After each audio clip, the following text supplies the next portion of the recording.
Chapter 11. Second object of a good government, to procure the true happiness of the nation. Paragraph 110. A nation ought to labor after its own happiness.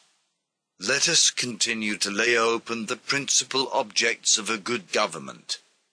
What we have said in the 5 preceding chapters relates to the care of providing for the necessities of the people, and procuring plenty in the state. This is a point of necessity. But it is not sufficient for the happiness of a nation. Experience shows that a people may be unhappy in the midst of all earthly enjoyments, and in the possession of the greatest riches. Whatever may enable mankind to enjoy a true and solid felicity, is a second object that deserves the most serious attention of the government. Happiness is the point where center all those duties which individuals and nations owe to themselves, and this is the great end of the law of nature.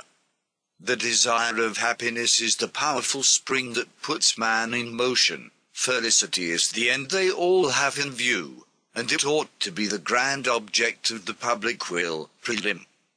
Paragraph 5. It is then the duty of those who form this public will, or of those who represent it, the rulers of the nation, to labor for the happiness of the people, to watch continually over it, and to promote it to the utmost of their power. Paragraph 111. Instruction. To succeed in this, it is necessary to instruct the people to seek felicity where it is to be found. That is, in their own perfection, to teach them the means of obtaining it. The sovereign cannot, then, take too much pains in instructing and enlightening his people, and informing them to useful knowledge and wise discipline. Let us leave a hatred of the sciences to the despotic tyrants of the East. They are afraid of having their people instructed, because they choose to rule over slaves. But though they are obeyed with the most abject submission, they frequently experience the effects of disobedience and revolt. A just and wise prince feels no apprehensions from the light of knowledge. He knows that it is ever advantageous to a good government. If men of learning know that liberty is the natural inheritance of mankind, on the other hand they are more fully sensible than their neighbors how necessary it is, for their own advantage, that this liberty should be subject to a lawful authority, incapable of being slaves, they are faithful subjects. Paragraph 112. Education of youth. The first impressions made on the mind are of the utmost importance for the remainder of life. In the tender years of infancy and youth, the human mind and heart easily receive the seeds of good or evil. Hence the education of youth is one of the most important affairs that deserve the attention of the government. It ought not to be entirely left to fathers. The most certain way of forming good citizens is to found good establishments for public education, to provide them with able masters, direct them with prudence, and pursue such mild and suitable measures, that the citizens will not neglect to take advantage of them. How admirable was the education of the Romans, in the flourishing ages of their republic, and how admirably was it calculated to form great men.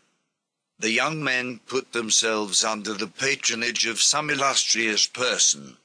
They frequented his house, accompanied him wherever he went, and equally improved by his instructions and example. Their very sports and amusements were exercises proper to form soldiers.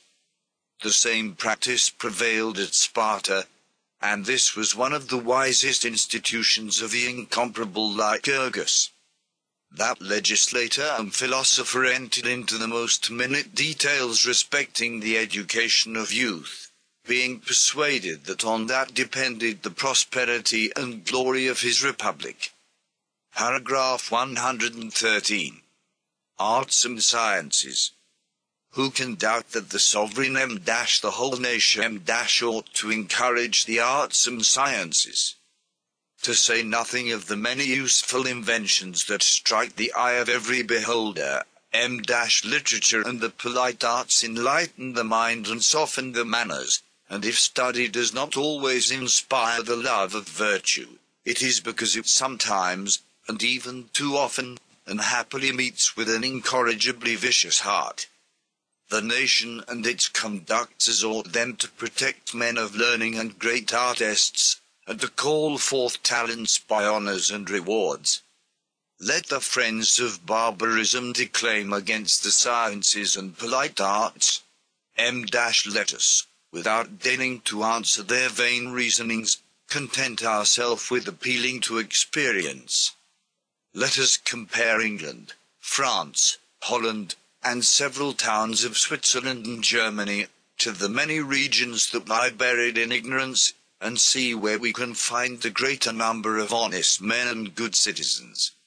It would be a gross error to oppose against us the example of Sparta, and that of ancient Rome.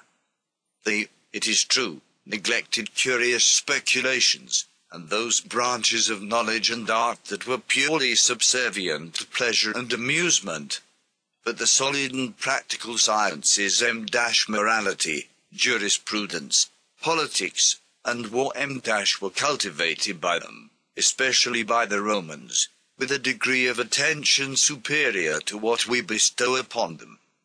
In the present age, the utility of literature and the polite arts is pretty generally acknowledged, as is likewise the necessity of encouraging them. The immortal Peter I. thought that without their assistance he could not entirely civilize Russia, and render it flourishing. In England, learning and abilities lead to honor and riches. Newton was honored, protected, and rewarded while living, and after his death, his tomb was placed among those of kings. France also, in this respect, deserves particular praise. To the munificence of her kings she is indebted for several establishments that are no less useful than glorious. The Royal Academy of Sciences diffuses on every side the light of knowledge and the desire of instruction. Louis XV. furnished the means of sending to search, under the equator and the polar circle, for the proof of an important truth, and we at present know what was before only believed on the strength of Newton's calculations.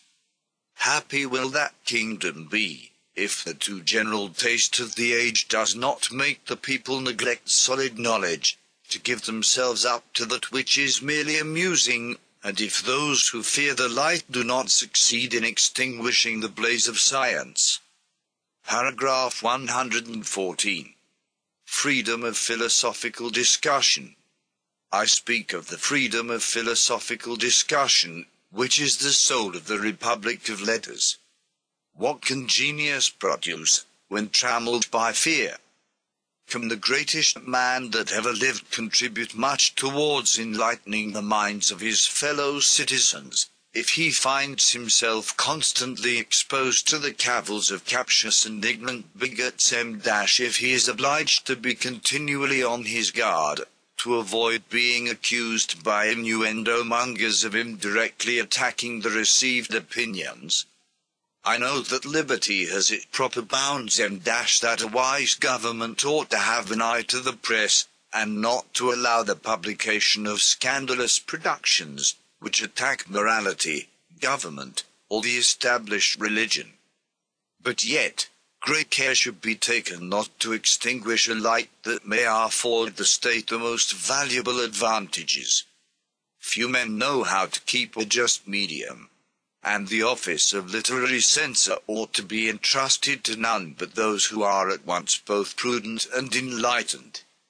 Why should they search in a book for what the author does not appear to have intended to put into it?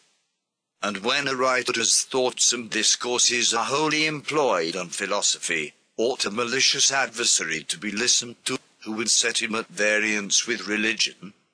So far from disturbing a philosopher on account of his opinions, The magistrate ought to chastise those who publicly charge him with impiety, when in his writings he shows respect to the religion of the state. The Romans seem to have been formed to give examples to the universe. That wise people carefully supported the worship and religious ceremonies established by law, and left the field open to the speculations of philosophers.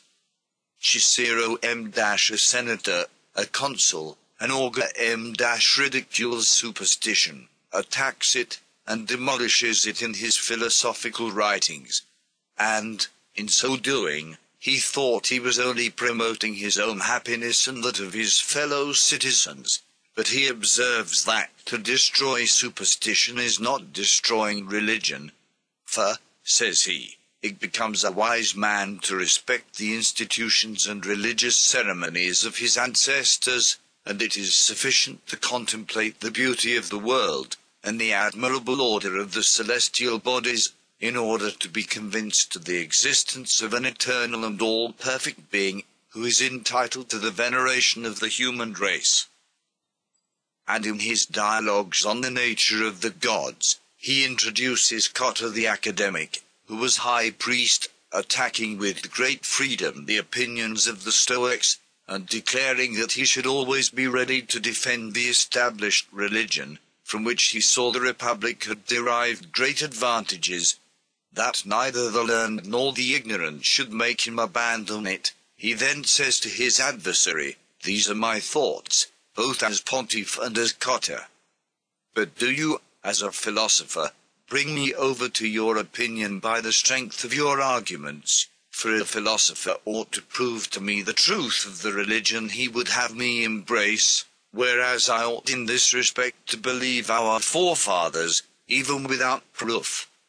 Let us add experience to these examples and authorities. Never did a philosopher occasion disturbances in the state, or in religion, by his opinions. They would make no noise among the people, nor ever offend the weak, if malice or intemperate zeal did not take pains to discover a pretended venom lurking in them. It is by him who endeavors to place the opinions of a great man in opposition to the doctrines and worship established by law, that the state is disturbed, and religion brought into danger. Paragraph 115. Love of virtue, and abhorrence of vice, to be excited. To instruct the nation is not sufficient, in order to conduct it to happiness. It is still more necessary to inspire the people with the love of virtue, and the abhorrence of vice. Those who are deeply versed in the study of morality are convinced that virtue is the true and only path that leads to happiness, so that its maxims are but the art of living happily. And he must be very ignorant of politics, who does not perceive how much more capable a virtuous nation will be, than any other, of forming a state that shall be at once happy, tranquil, flourishing, solid, respected by its neighbors, and formidable to its enemies. The interest of the prince must then concur with his duty and the dictates of his conscience, in engaging him to watch attentively over an affair of such importance. Let him employ all his authority in order to encourage virtue, and suppress vice. Let the public establishments be all directed to this end. Let his own conduct, his example, and the distribution of favors, posts, and dignities, all have the same tendency. Let him extend his attention even to the private life of the citizens, and banish from the state whatever is only calculated to corrupt the manners of the people. It belongs to politics to teach him in detail the different means of attaining this desirable end, to show him those he should prefer, and those he ought to avoid on account of the dangers that might attend the execution, and the abuses that might be made of them. We shall here only observe, in general, that vice may be suppressed by chastisements, but that mild and gentle methods alone can elevate men to the dignity of virtue. It may be inspired, but it cannot be commanded. Paragraph 116. The nation may hence discover the intention of its rulers. It is an incontestable truth that the virtues of the citizens constitute the happiest dispositions that can be desired by a just and wise government. Here then is an infallible criterion, by which the nation may judge of the intentions of those who govern it. If they endeavor to render the great and the common people virtuous, their views are pure and upright, and you may rest assured that they solely aim at the great end of government, the happiness and glory of the nation. But if they corrupt the morals of the people, spread a taste for luxury, effeminacy, a rage for licentious pleasures, if they stimulate the higher orders to a ruinous pomp and extravagance, beware, citizens. Beware of those corrupters. They only aim at purchasing slaves in order to exercise over them an arbitrary sway. If a prince has the smallest share of moderation, he will never have recourse to these odious methods.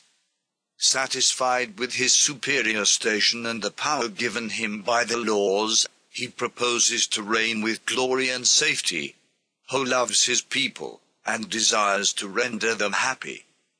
But his ministers are in general impatient of resistance, and cannot brook the slightest opposition. If he surrenders to them his authority, they are more haughty and intractable than their master. They feel not for his people the same love that he feels. Let the nation be corrupted, said they, provided it do but obey. They dread the courage and firmness inspired by virtue, and know that the distributor of favors rules as he pleases over men whose hearts are accessible to avarice. Thus a wretch who exercises the most infamous of all professions, perverts the inclinations of a young victim of her odious traffic. She prompts her to luxury and epicurism. She inspires her with voluptuousness and vanity, in order the more certainly to betray her to a rich seducer. This base and unworthy creature is sometimes chastised by the magistrate, but the minister, who is infinitely more guilty, wallows in wealth, and is invested with honor and authority. Posterity, however, will do him justice, and detest the corrupter of a respectable nation. Paragraph 117. The state, or the public person, ought to perfect its understanding and will. If governors endeavored to fulfill the obligations which the law of nature lays upon them with respect to themselves, and in their character of conductors of the state, they would be incapable of ever giving in to the odious abuse just mentioned. Hitherto we have considered the obligation a nation is under to acquire knowledge and virtue, or to perfect its understanding and will.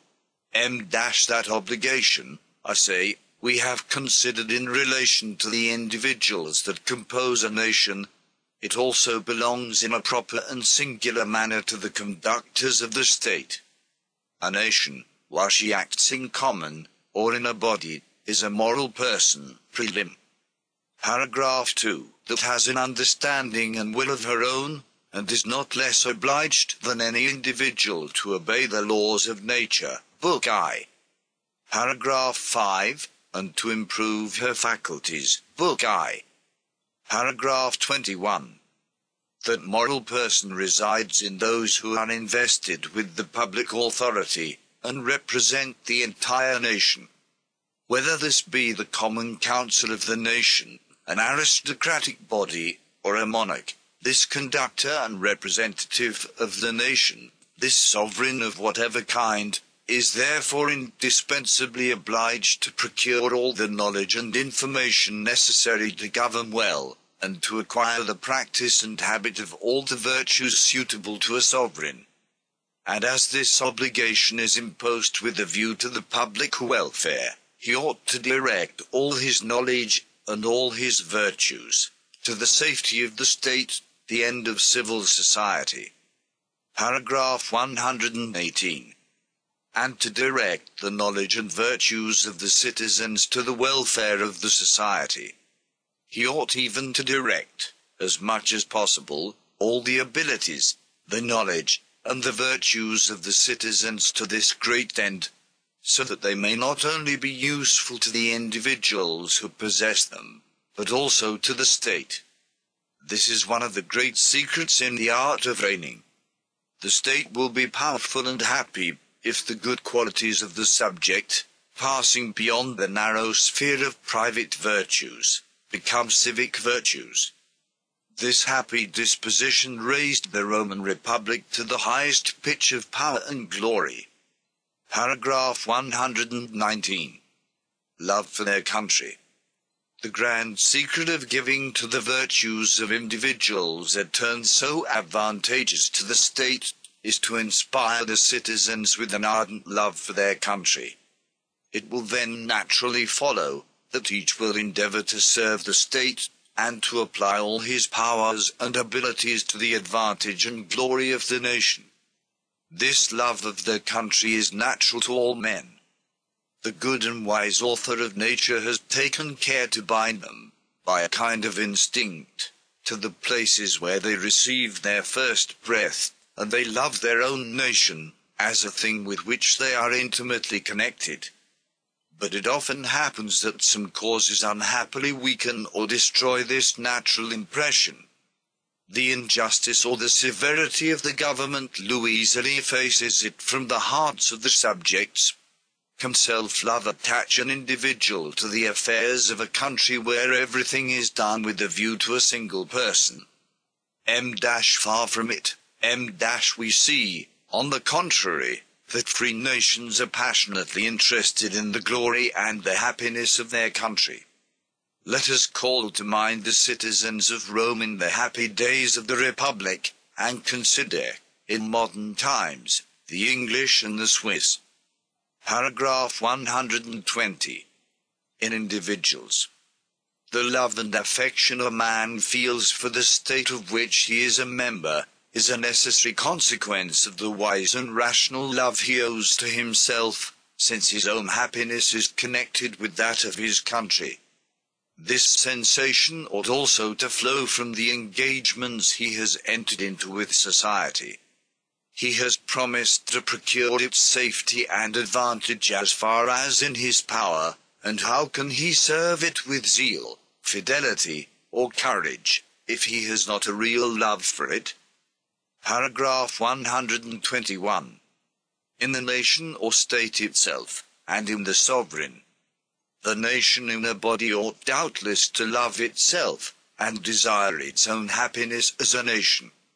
The sensation is too natural to admit of any failure in this obligation, but this duty relates more particularly to the conductor, the sovereign, who represents the nation, and acts in its name. He ought to love it as what is most dear to him, to prefer it to everything, for it is the only lawful object of his care, and of his actions, in everything he does by virtue of the public authority. The monster who does not love his people is no better than an odious usurper, and deserves, no doubt, to be hurled from the throne. There is no kingdom where the statue of Codrus ought not to be placed before the palace of the sovereign. That magnanimous king of Athens sacrificed his life for his people. That great prince and Louis XII are illustrious models of the tender love a sovereign owes to his subjects. Paragraph 122. Definition of the term country. The term country seems to be pretty generally known, but as it is taken in different senses, it may not be unuseful to give it here an exact definition. It commonly signifies the state of which one is a member. In this sense we have used it in the preceding sections, and it is to be thus understood in the law of nations.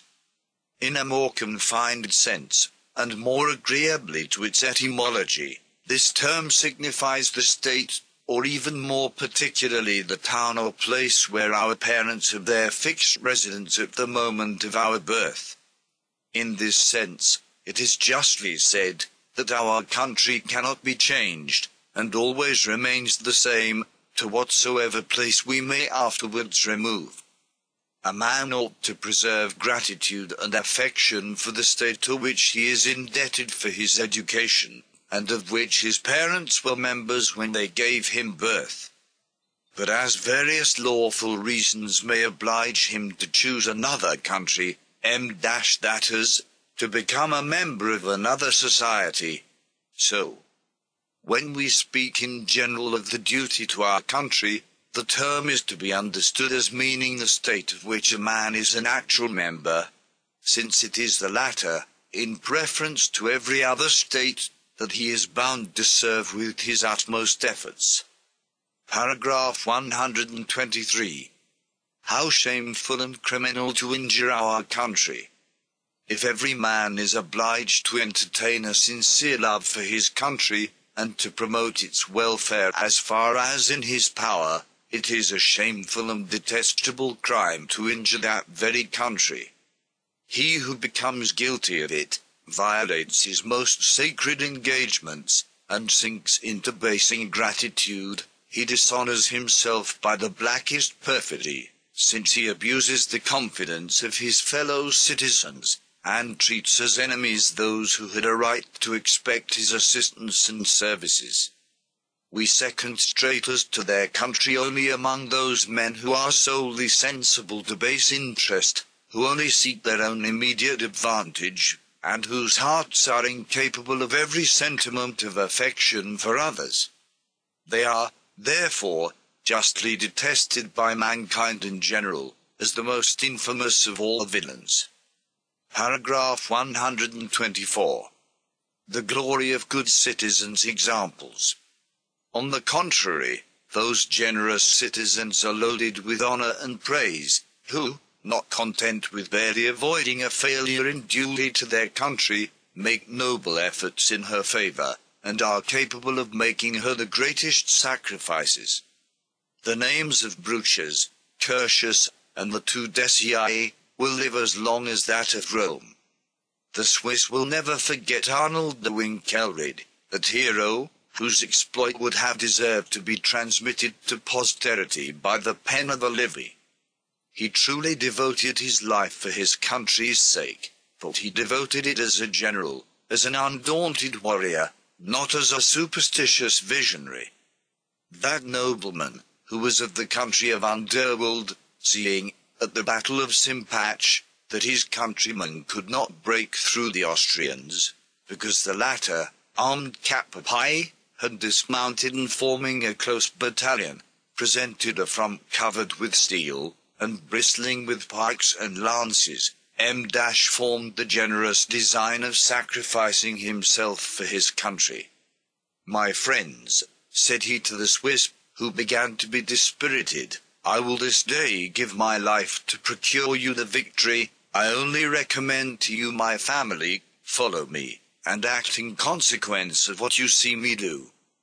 At these words he ranged them in that form which the Romans called kunois, and placing himself in the point of the triangle, marched to the center of the enemy, when, embracing between his arms as many of the enemy's pikes as he could compass, he threw himself to the ground, thus opening for his followers a passage to penetrate into the midst of this thick battalion. The Austrians, once broken, were conquered, as the weight of their armor then became fatal to them, and the Swiss obtained a complete victory.